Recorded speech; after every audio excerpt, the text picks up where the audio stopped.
Imagine this for a moment. You've spent your entire life writing in a private diary. Not just thoughts, but your bank transactions, your medical reports, your late-night messages you never meant anyone else to see. To protect it, you relied on a secret code. A code so powerful that even the fastest computers on Earth would need longer than the lifetime of the universe to break it. And for decades, that promise held. People like me were taught to trust it. Entire careers, industries, and governments were built on it. Because of that promise, you felt safe. You were honest. You trusted the math. Now imagine something different. Someone doesn't steal the diary. They don't guess the password. They don't brute force the lock. They simply look at it.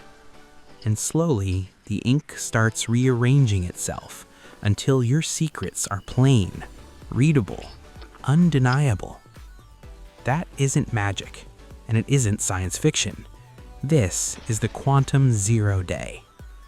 If you spent enough time around cryptographers, you'll know this fear isn't new. It's just finally becoming real.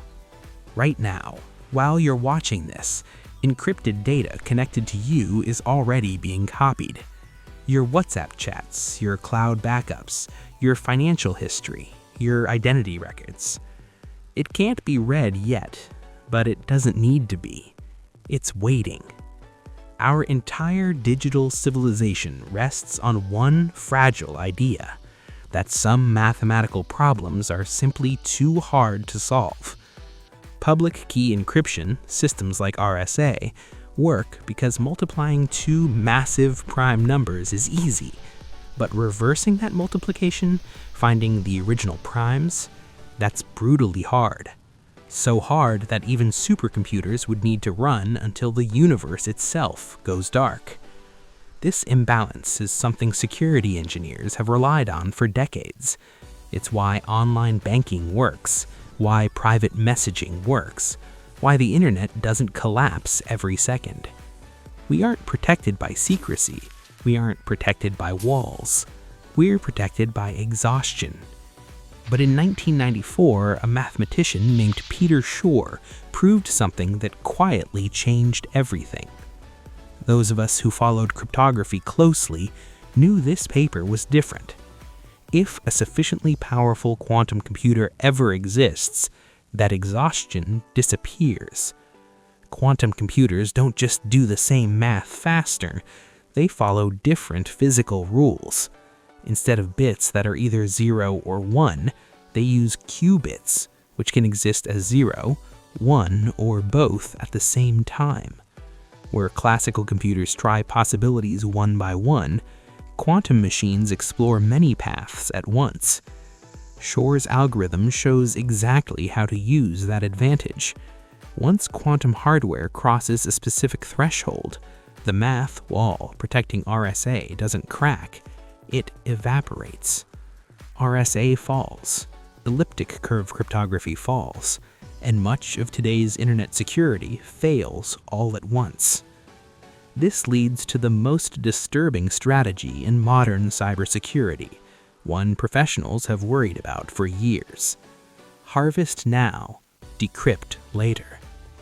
Governments and large-scale attackers are already intercepting encrypted traffic flowing through fiber optic cables across the world.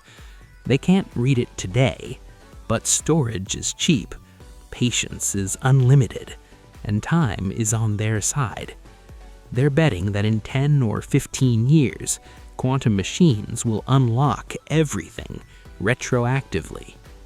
That means secrets you send today, legal advice, business deals, medical diagnoses, private conversations, may be exposed years from now. This is the part most people underestimate. Security isn't just today. It's about how long your secrets need to stay secret. Your future self can be betrayed by your past confidence.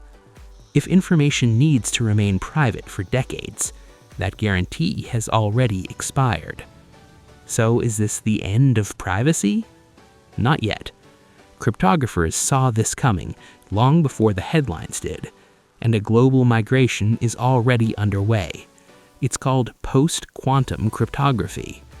Instead of relying on prime numbers, these systems use lattice-based mathematics, high-dimensional geometric problems so tangled that even quantum computers don't gain the same advantage. Years of attacks, years of peer review, years of failed ideas that didn't survive. What worked is now being deployed. Browsers are upgrading, operating systems are upgrading, secure messengers are upgrading. Quietly, urgently. But here's the uncomfortable truth, and anyone who's worked with infrastructure will recognize this immediately. Updating the internet is like changing the engine of a jet while it's flying at 30,000 feet. There are billions of devices in the world. Routers, cameras, smart appliances, industrial systems that were never designed for this transition. Many will never be updated. Each one becomes a frozen snapshot of today's security assumptions, a time capsule of future vulnerability. So yes, quantum computing will break today's encryption, but not in one dramatic moment, and not without resistance. Encryption is no longer a permanent vault, it's a moving target.